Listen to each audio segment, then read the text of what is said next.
Golden Buffaloes, how are you? And let me be the second after Coach Hawk to just salute the national champions. How about it?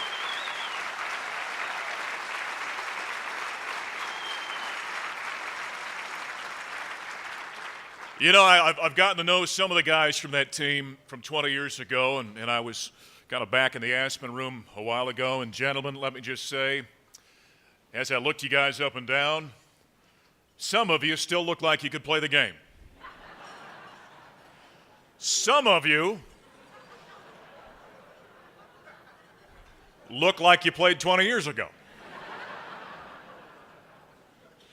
You know, it's interesting. I was in college the same time you guys were, all right? So I'm up in the upper Midwest and watching what you did in 1990 from afar.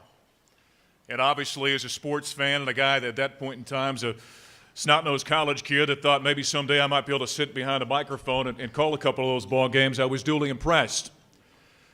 This is my 7th season now, sitting in a booth with Zim. And over the course of those 7 years, like Hawk was talking about, that great appreciation for what was done 20 years ago here on the University of Colorado campus, I've gotten the chance to know some of you.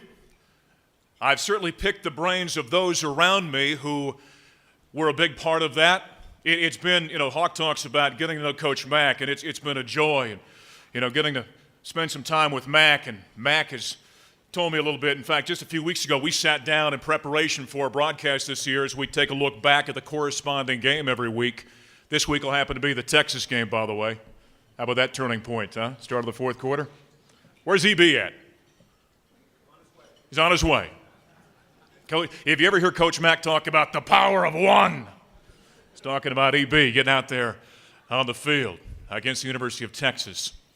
But talking to Mack, and we sat down, and I just asked him questions about this game and that moment, and, you know, what made this team special. You know, and he told me about the one heart that you guys played with. He's told me about the love that you guys had and the self-sacrifice that made you guys great in 1990. It made you champions. Of course, I've got the blessing of sitting with the Hall of Famer now, Larry Zimmer, in the booth for the last 7 years.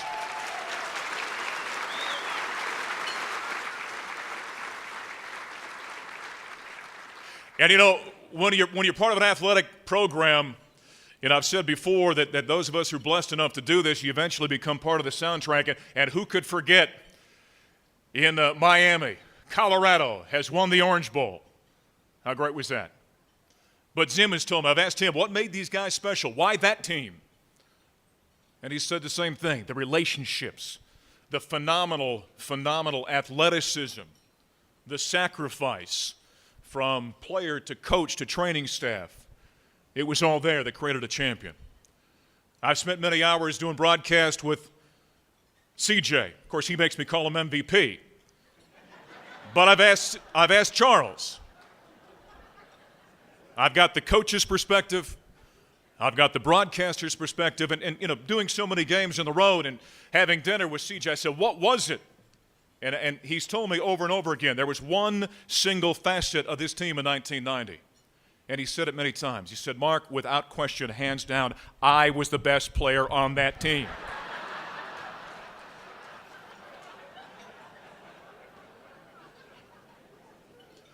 So that's what made you special. But guys, think about it. As you go through your life, I think you men that were on that team, you're part of a small minority. Very rarely, and it's unique when you have greatness thrust upon you. And then I think there's even a smaller group that when greatness is thrust upon you, that you accept it and you embrace it and you didn't take that to greatness. And that's what you guys did 20 years ago here at the University of Colorado. Greatness achieved. And the effect that it's had, and from somebody who came in from the outside and has been part of this now for almost 7 years, I'll tell you what, you can still feel the reverberations of what you guys did. I don't know if for those of you who don't live here in the Denver Boulder area, if you realize that. You can feel it in this room. You can feel it on this campus. And I sure as heck hope you can feel it tomorrow, a few hundred yards away from here, when the Buffaloes entertain the Georgia Bulldogs. It's going to be a great moment.